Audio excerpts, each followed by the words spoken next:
Welcome to the Final Ghost podcast and the episode where we have a full-on existential crisis.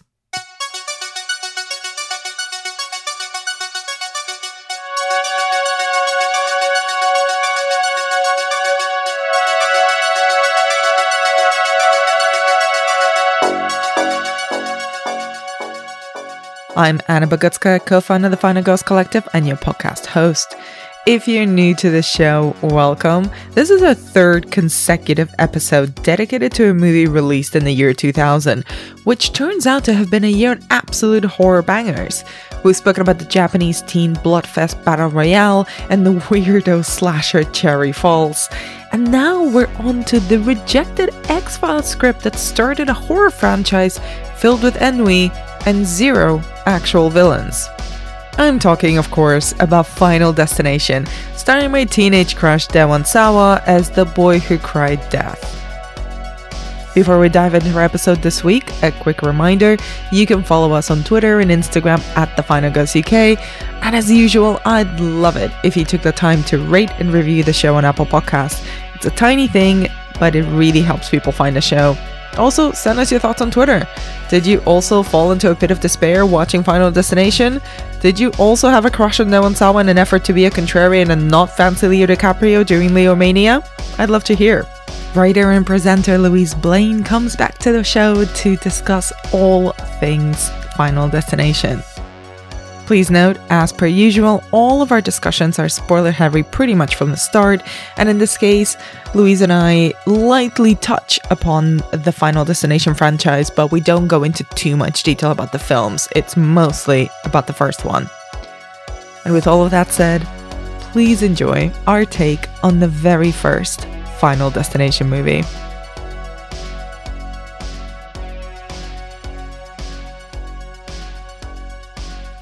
I always want to be the person that just goes, leave meeting. No, fuck this. I'm not going to be standing for this. No. One day I want to do that too. Yeah. But I wish there was an option where you can do it with like an automatic huff, where the window just disappears in a puff of smoke. It's like, no, fuck this. I shall not be recorded, sir.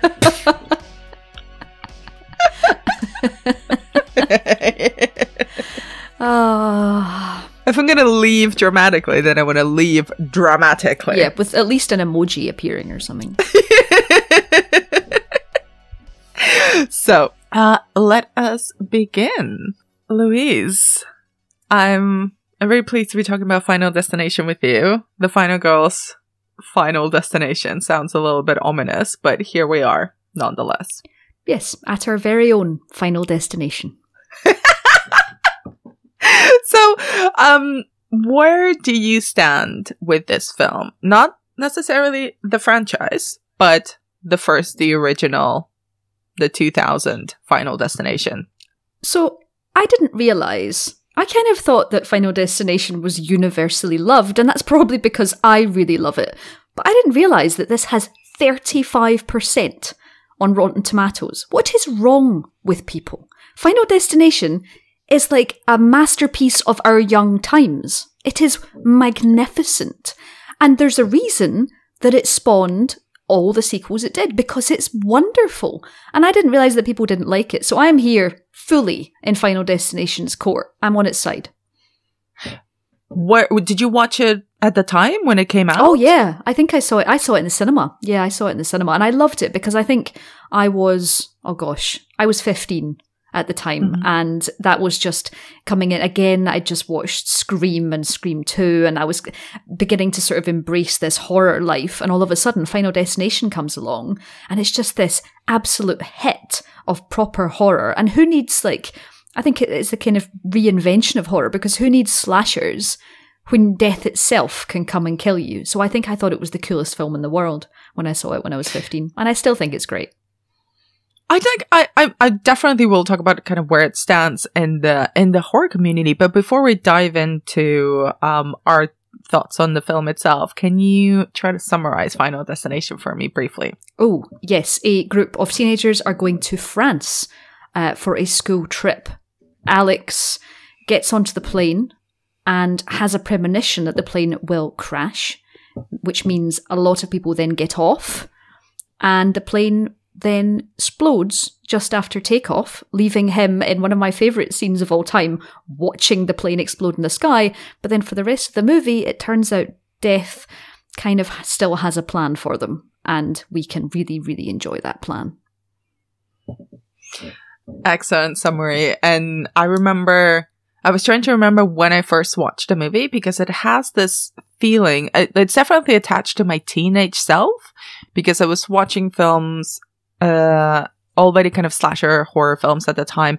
And even in my memory, I never really thought of it as a slasher film. I always thought of it as a teen movie, and perhaps really associated with kind of watching it as a teenager, watching it in the cinema, perhaps like renting it on DVD afterwards as a sort of thing I just put on to watch by myself.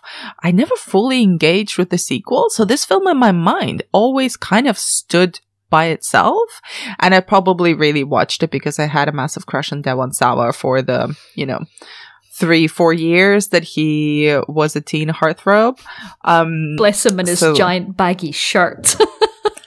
Bless him. I mean, the reason I watched Final Destination, also the reason I watched Idle Hands, also the reason why I covered Idle Hands on this podcast. Of course it is. I'm not proud, but that is the truth.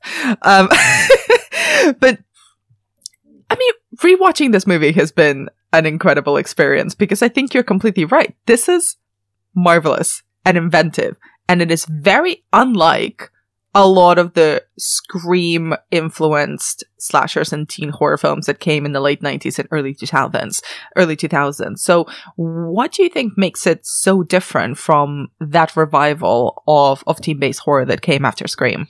I think what's so lovely about it is the idea of it's so simple. We all understand it. The idea that was then repeated throughout the sequels with this perfect formula of a horrible thing happening. And can I just say that the more I see Final Destination as I get older, the worse that plane crash becomes.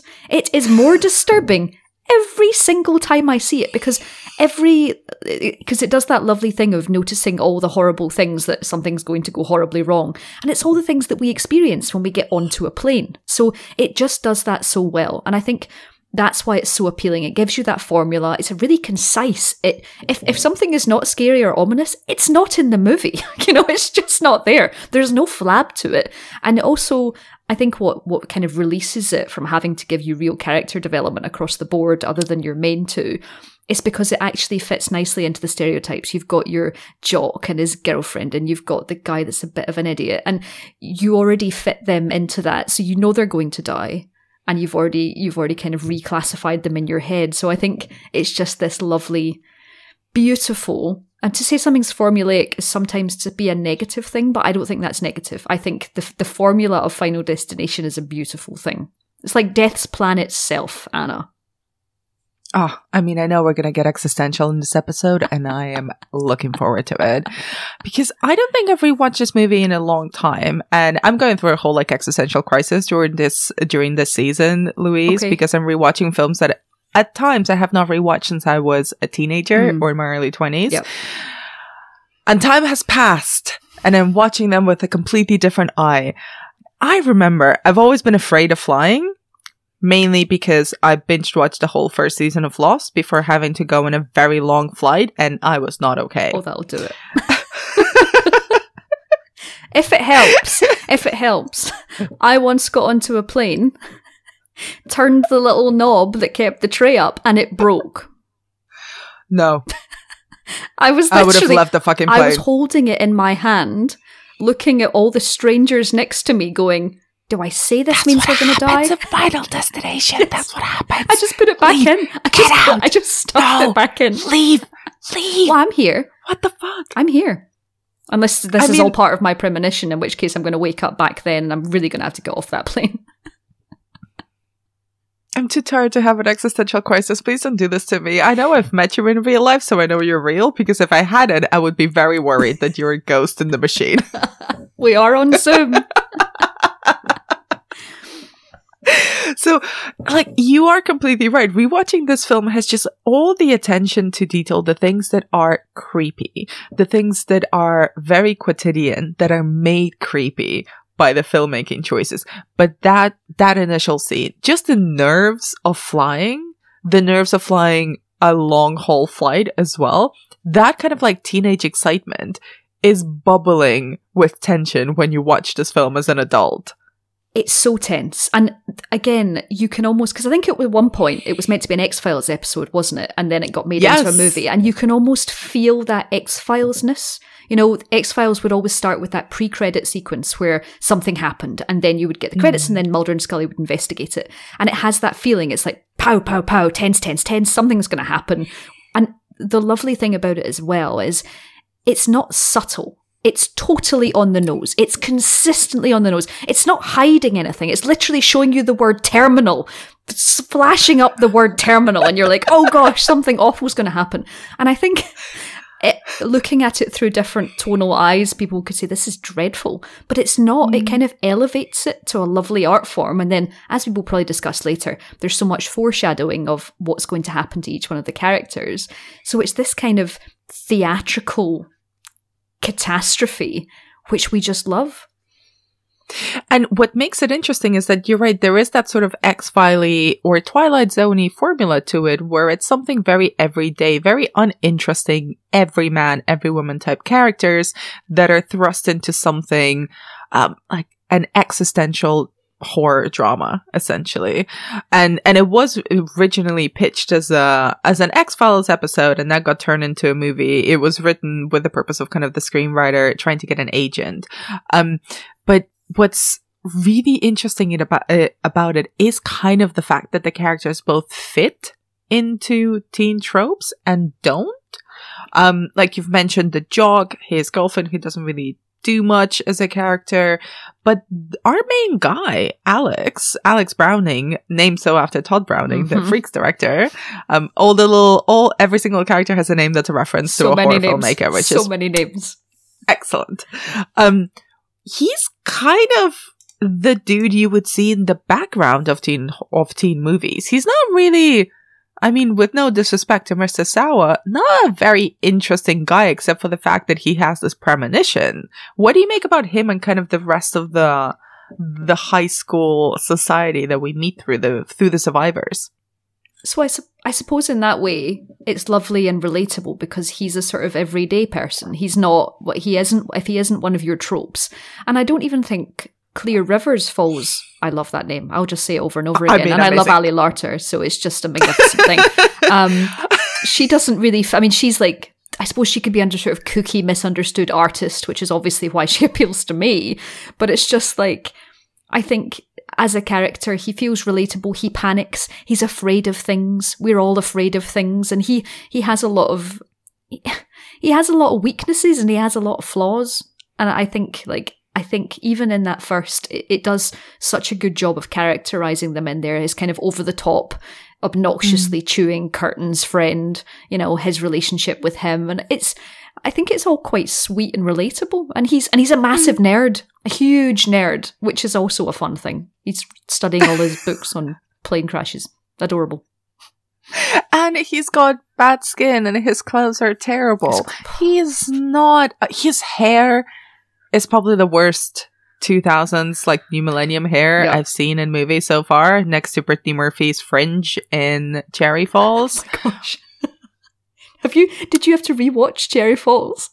Oh, yes. Oh my word. Have you? That was last episode. Oh, I will listen. Really recommend I will listen because I haven't watched it since I saw it, and I remember that. Oh Jesus, that film. Right. I'll do my homework. I promise. I won't miss episodes. Oh yes. I mean, there could be a whole Patreon special about the hairstyles of the New Millennium teen horror films. Let me know if you want that. I'd always. I want that, Anna. Make it for me. No, dude, don't listen to these listeners. Listen to me. I'm here. But it's interesting because like we get just these snippets of these teenagers and they're so deeply uncool. Louise, they like I understand this high school because this is not this over the top tropey high school. Not even the really aggressive jockey supposedly cool people are that cool. They're all so teenagey. They also have bad skin. and they dress really badly and their makeup is terrible and over the top. And I just find that so much more teenagey than making them like over the top beautiful or primed.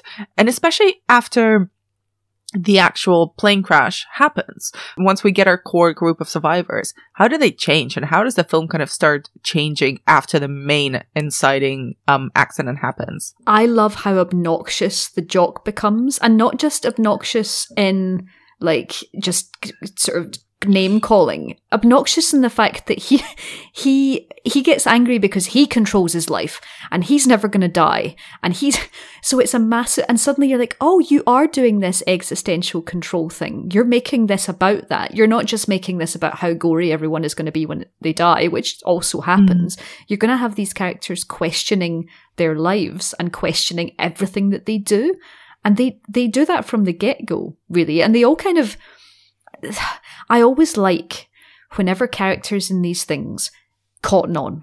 They immediately understand the assignment, and it doesn't take 3 people dying of the thing that's definitely the thing to convince them.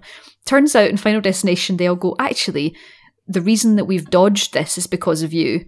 We should probably listen, and we are, now going to die in this. So I find they're embracing of that, and they're questioning existentially their entire purpose of being. And also, I'd like to say, I really enjoy Clear's sense of complete rebellion, which I did not expect. She's like, let's go and see your dead friend in the morgue.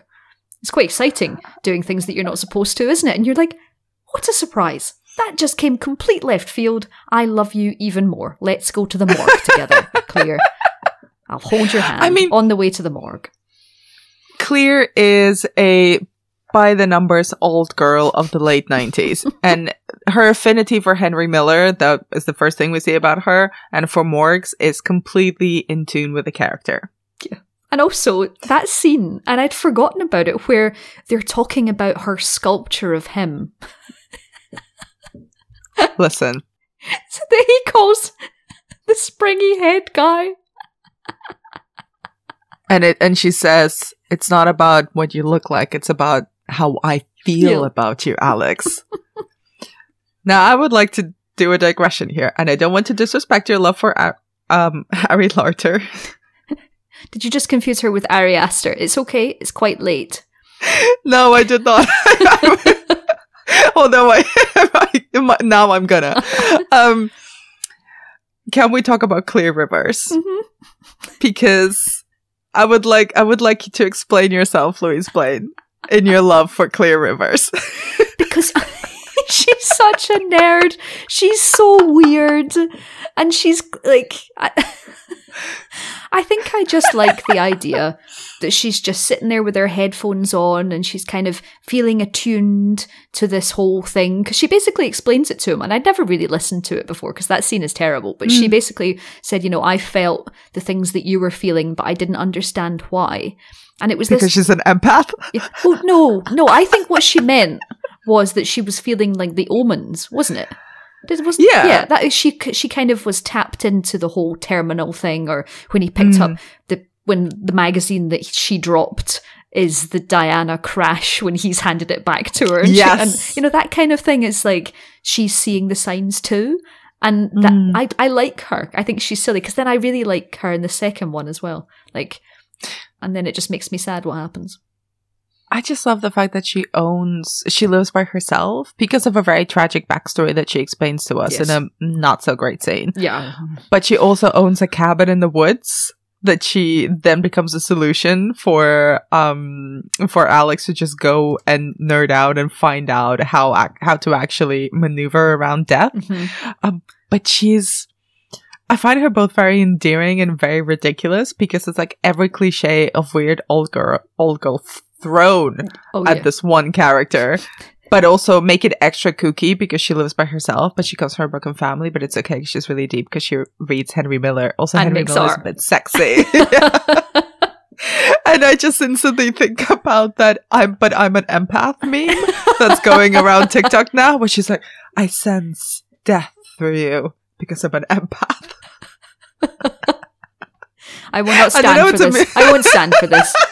I won't stand for this. How come you get away with, being in love with him with his absurd bagginess, and we can't just be like, okay, she's just the gender flipped strange version of him.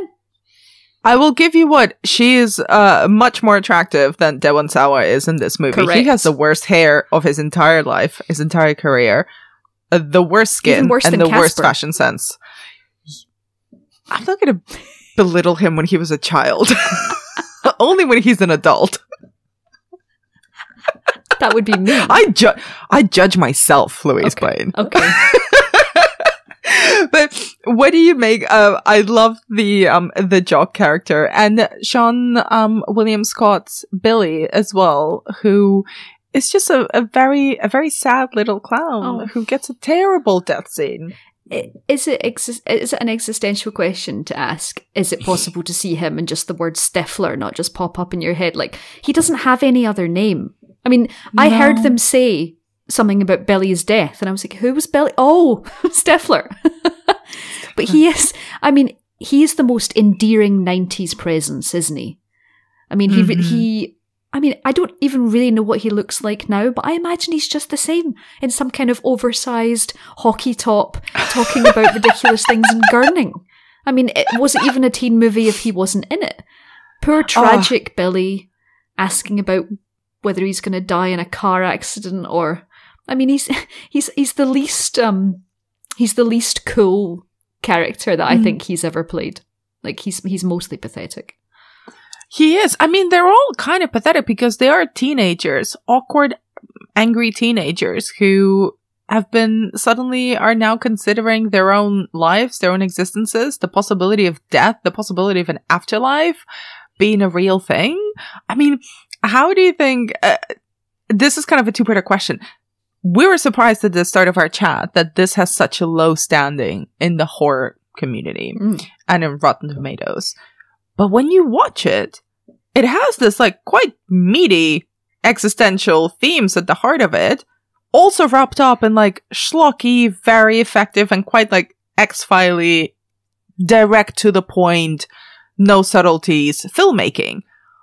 What's wrong with that? I can't reconcile the two things. But do you think it's because it's a quintessential teen movie? So the people that were reviewing it at the time were not teenagers. So they were looking at it going, it's cheesy, it's schlocky, it's predictable, it's gory. Yeah. And at that point, horror wasn't reviewing well at all, was it? Horror was not. Obviously Scream was hitting heights, but everything after that became a law of diminishing returns. But what we saw, and I think what we still see, is smart, introspective characters who, while fitting into these loose tropes, are addressing real thing. I mean, the fact that it's Tony Todd coming into the morgue with his big noisy secateurs or whatever he's doing, basically Scream's knife, Tony Todd's metal things. It's like, what are you even holding? But sure, please be more menacing. But I mean, he comes in and he's all, deaths. What was it? The thing that I said that I absolutely loved. I even took a note of it. What was it? No. There are no mistakes in death. That's the what. In death, there are no accidents. That's it. In death, there are no accidents. And I really liked all that stuff. I mean, him coming in with his braces and being all menacing. Like, I think while that's on the surface super cheesy and camp, I like death does come to us all, Anna. And I think what Final Destination does with us is, I was coming through here to record this podcast. And obviously we had our scheduled time, and I thought, right, I'm going to pour myself a hot water bottle, make myself a cup of tea. So I went into my kitchen, and I started noticing, there you've got yours too, I started noticing all the little things. So yes, there was a tiny, I literally earlier was hanging a print, and there were two little things on the wall that had little sharp pins on them. And when I brought them into my kitchen, I didn't automatically put them in the bin because I thought they would scrape through the bin bag, so I left them on the side of the work surface. So then when I went in earlier to boil my kettle, I boiled the kettle and I put the hot water bottle down next to it, right next to the pointy things. And I could easily have skewered my hot water bottle. All of a sudden, I was seeing everything wanted to kill me. And it didn't just want to kill me, the knife was in the sink. And I was like, well, what if that made the hot water bottle leak so that when I go through, I then drip water through my hole, and after I've recorded the podcast, I slip on the water and die. And all of a sudden, life is full of tiny things that want to kill you. And that was only in the 5 minutes between the living room and my study. That was a big, long way of saying that I found everything overwhelming and life is too much, Anna. And that is the Final Destination effect, Louise. Yes, it is. It is. And you start, it's a roundabout way. Crash zooming stuff as well. You're like, what? What's this? And it's a roundabout way as well of saying, like kind of how the existential aspect of it and the kind of the leftover aftershock of this movie is precisely that. Is the fact that, you know, we push down these, I don't know about you, but I was a very existential kid. Mm-hmm. I would be like sleepless I would not sleep at night when I was 6 or 7 years old, thinking about how we're all meaningless creatures in the universe. And we were all, everyone, myself, my parents, and everyone around me would one day die. Do not recommend that for 6-year-olds. No. It's not even great now. It's not even great now. I'm definitely going to think about it after Final Destination. I've successfully pushed those questions down for decades, and now they're all coming back because of this fucking movie from the year 2000.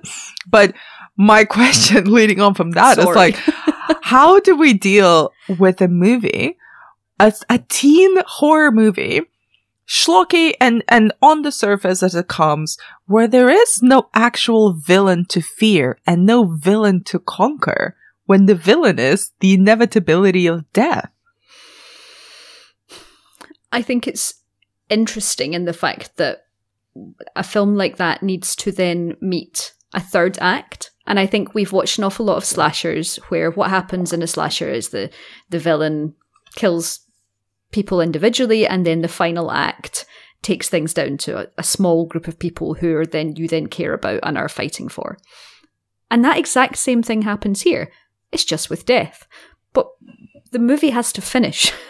Meanwhile, death is constantly coming for everyone all the time. We're all going to die, but you still need to narratively complete it.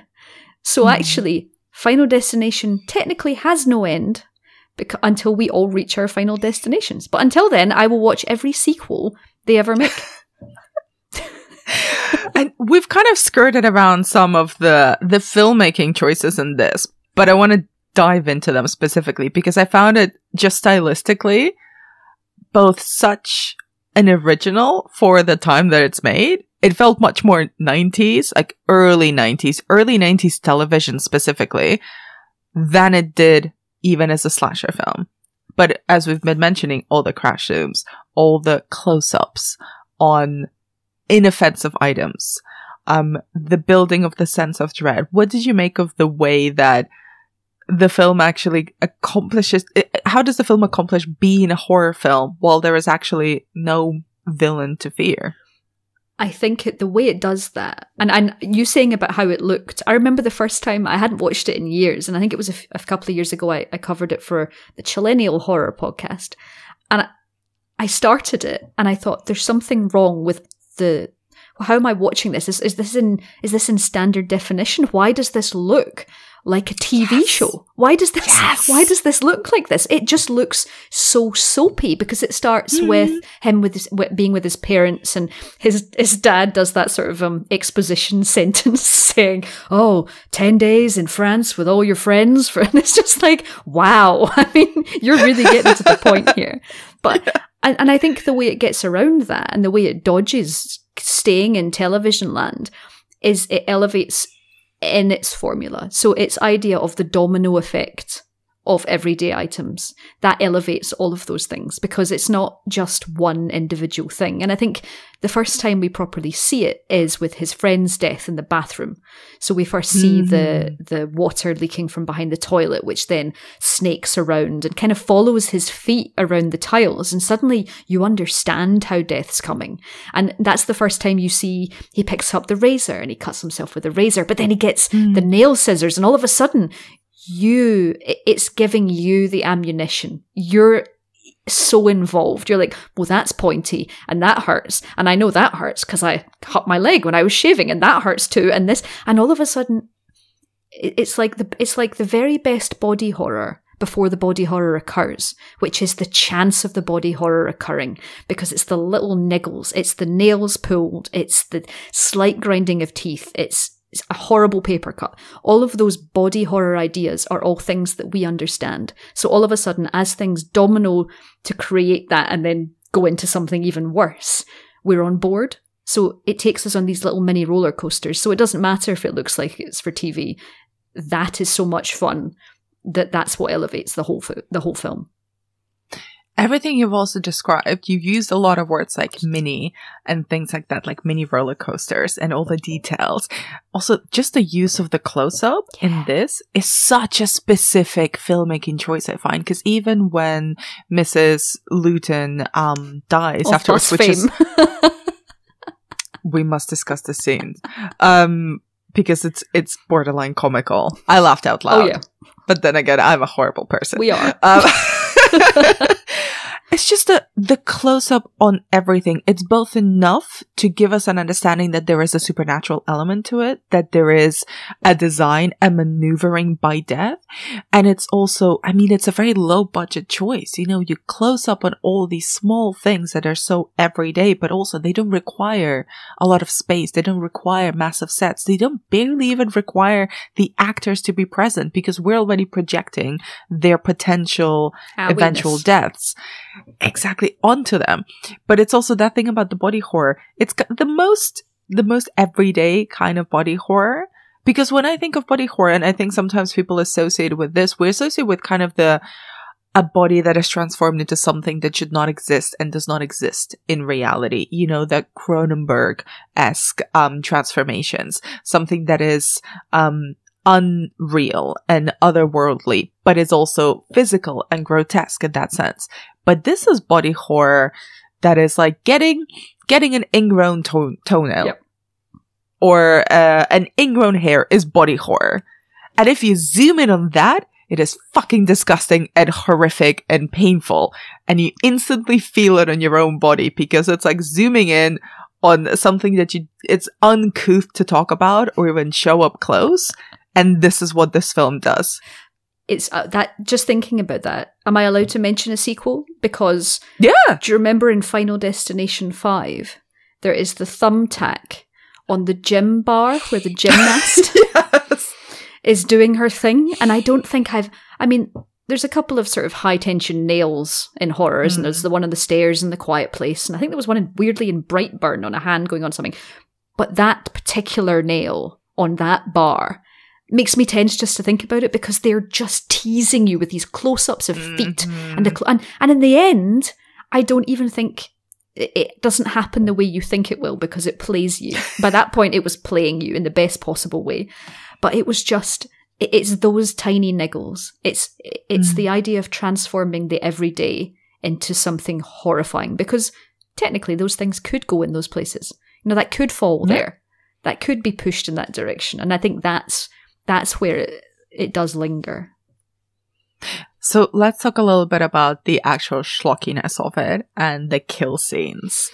The invisible murders. Let's call them that. Yes. Because no one's actually doing any murdering, but a lot of people die very dramatically. What do you make of the actual kill scenes? And do you have any particular favorites from this film?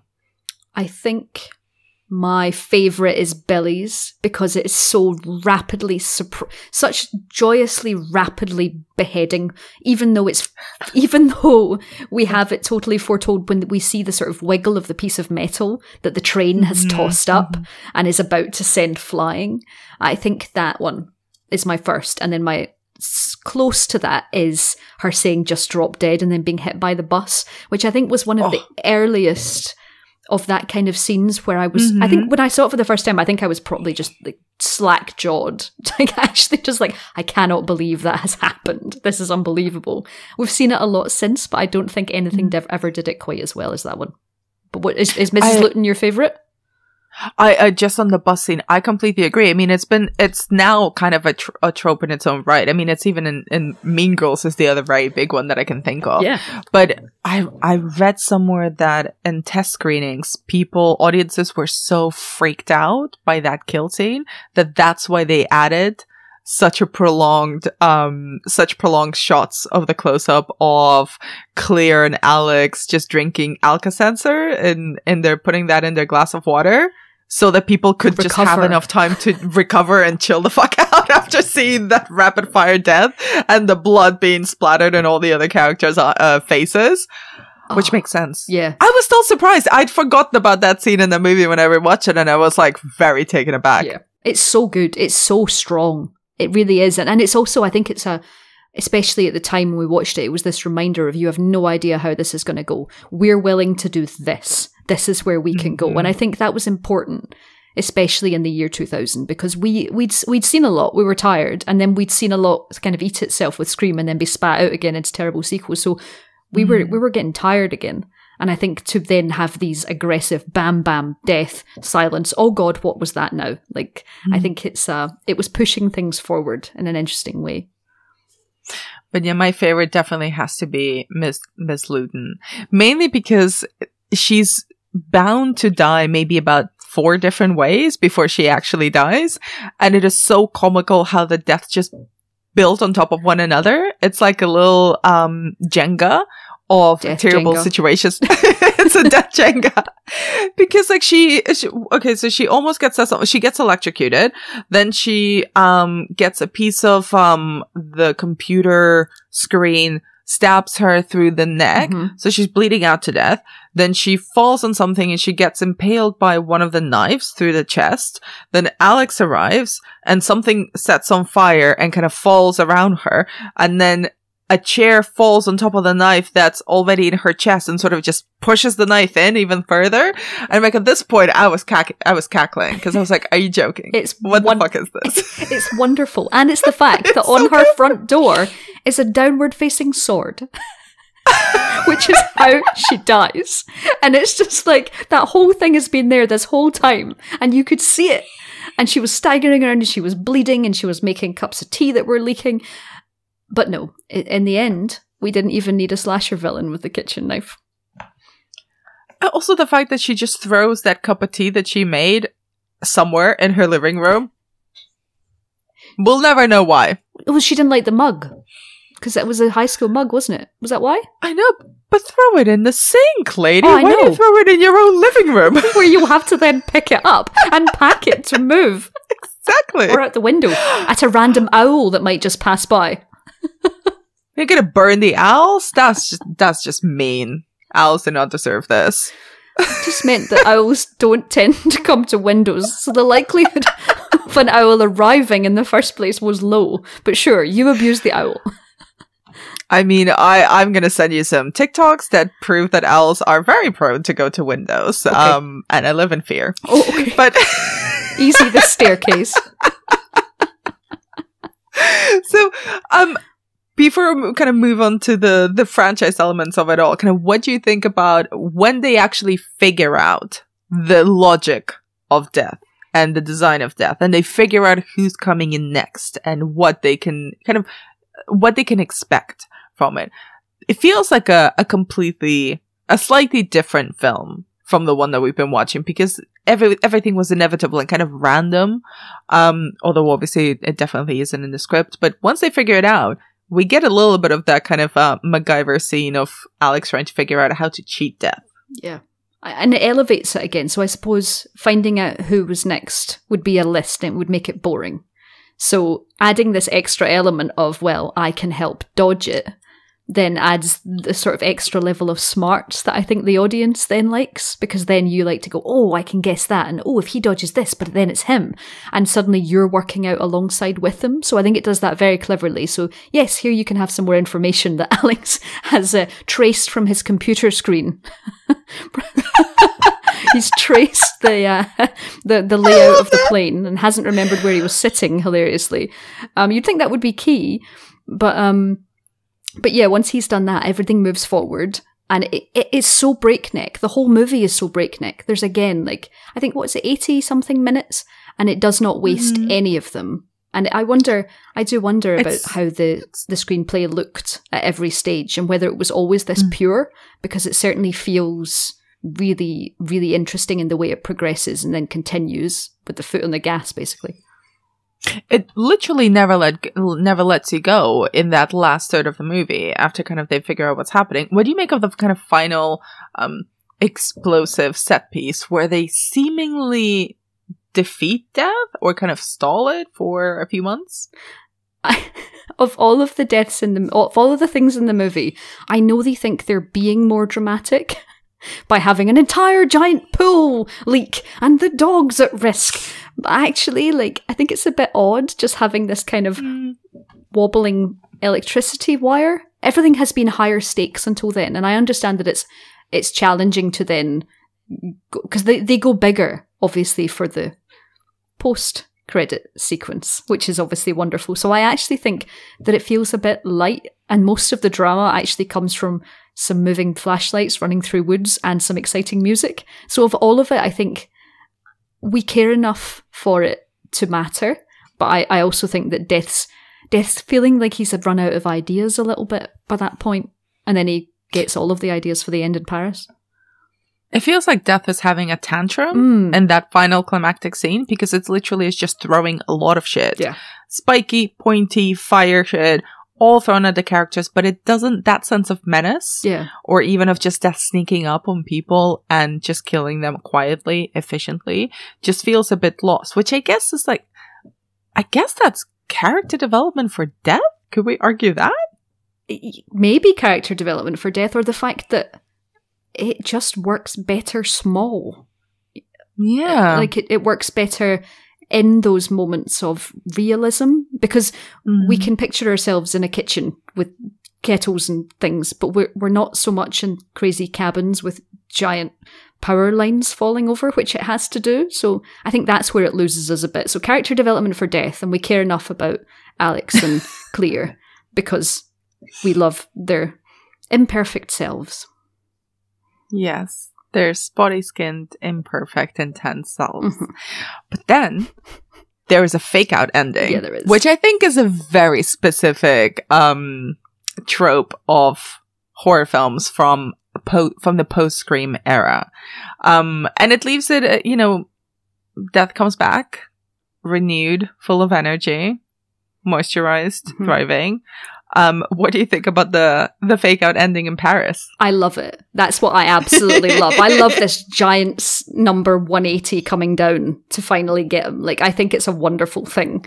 And I love the fact that Death bided his time for 6 months before saying, fuck you guys. Like, I was here the whole time. You think you're safe? You can get on planes. Sure, try that. See what happens when you have a drink. I mean, maybe he's just being moralistic. It's doing that, teens and horror shouldn't be having sex and drinking. Didn't like those drinks at that table in Paris. Maybe you're just really opposed to international travel. Death just hates culture. Death hates culture. Death hates Paris. Death hates croissants. I saw a very strange TikTok, not to bring it to TikTok, but I sent it to a few friends because I was deranged by this TikTok of just someone coming back to their place after work and seeing that one of their flatmates had hung their croissant. That made me think of Final Destination. Wow. Okay. Wow. I don't really know what to say, Anna. But what I will say is, when you talked about the traditional sort of fake out ending of horror, I think that's because by that point we'd all read so many Goosebumps books where that exact thing had happened. Yes! That was a very 90s thing. We didn't get the happy ending. We very rarely got the happy ending. Someone had to be coming back, and whether that was for the sequel or just for the sort of, you thought everything was fine and it's not. Like, I always prefer that, not just because we're watching horror. So sometimes you don't want it tied in a big bow. No, when you always, they do kind of feel sometimes nonsensical, like the fake out endings of I Know What You Did Last Summer and the sequel. I just make absolutely zero sense within even the flawed logic of the films. This one at least does kind of make sense, but it also either kills all the characters of this film, we don't find out directly, or leaves it open to a potential sequel, which kind of leads me to ask you, what do you think about the way that the franchise went after this first one? Okay, so other than Final Destination 4, which is the one that starts at the disaster at the racetrack. I love all of the Final Destination sequels. 3 is my absolute favourite because I'm a big fan of roller coasters and I love the roller coaster sequence. And it has an amazing scene where 2 girls in sunbeds get toasted, and there's this perfect graphic match between 2 of the sunbeds switching to 2 coffins next to each other, which is just chef kiss. It's just a wonderful thing. So I like 3, and then 1. Actually, 1 and 3 are pretty much equal for me. 2 I really like because that has distracted us from, ever driving behind log trucks ever again. 5 was a really nice sort of recovery after the carnage that was 4. And I think, isn't 6 currently in post-production? Am I right? I believe so. In which case, I'm really excited about it because I feel like they've always been funny. They've always understood that they couldn't do exactly what the first one did, so they've added quite a bit of humour into it. They've always gone really brutal. The domino effect has become even more insane. And I think a lot of them just kind of embraced what the first one did and went, well, actually, we'll just do that as well. No one's tried to meta-ize it. It's quite enough as it is. And if you get it right, then that's wonderful. Do you think that's the kind of, perhaps the franchising of the first one has tinged people's memory of Final Destination, the original one? Because this one it's quite dark, not just in the way that it's lit, but also in its ideas and its premise, and in a way that every single character ends, and even what happens to them where they're still alive. It's dark, and I do think people don't quite remember exactly that plane sequence. Especially the line in the plane sequence goes, there's a baby on here, it'd be a really fucked up God. And yes. That's quite fucked up. Truly. There's a couple of bits there that I'm like, and also it's very clear that this movie, that movie would never have been made after 2001. It's skating close to tragedy. It's just, when you think about when that was made and when that came out, and then what was to happen in history after it, it does that horrible thing where you're like, I like my horror fake, thanks, and I don't like thinking about it real, and it kind of blurs the lines a bit. It does. It was a surprisingly existential entry in that I'd completely forgotten about. I remember the kills, I remember the goofiness of it, but there is zero goofiness in Final Destination. Wait, I lie.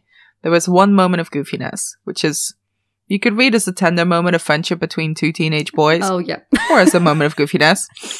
I don't think this is necessarily an award that the film's going to get, but I had never seen a side-by-side pooping scene in any film before. No, I did enjoy his line before it too. It's like, do you want them to associate you with that sting in their eye or that gag in the back of their throat? I mean, it was a perfect line. Bless them. That's real friendship right there. It is. Yeah, it is. Really is. So before we wrap up, please, I'm glad we brought it back to something light humored instead of, thinking about death and how it will come for all of us. Yeah. Is there anything about Final Destination that you wanted to mention?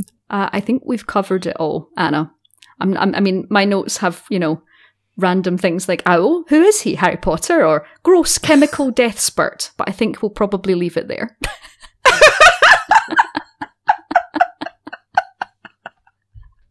Anna, I think I've broken you.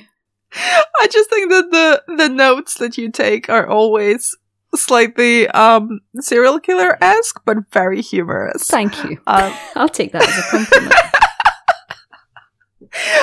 Louise, thank you so much for your time and for your insight. And where can people find more of your work online? No, first off, thank you for having me. It's always so lovely to be on The Final Girls, so thank you for having me. But if you want to find more of my work, you can find me on Twitter at shiny_demon.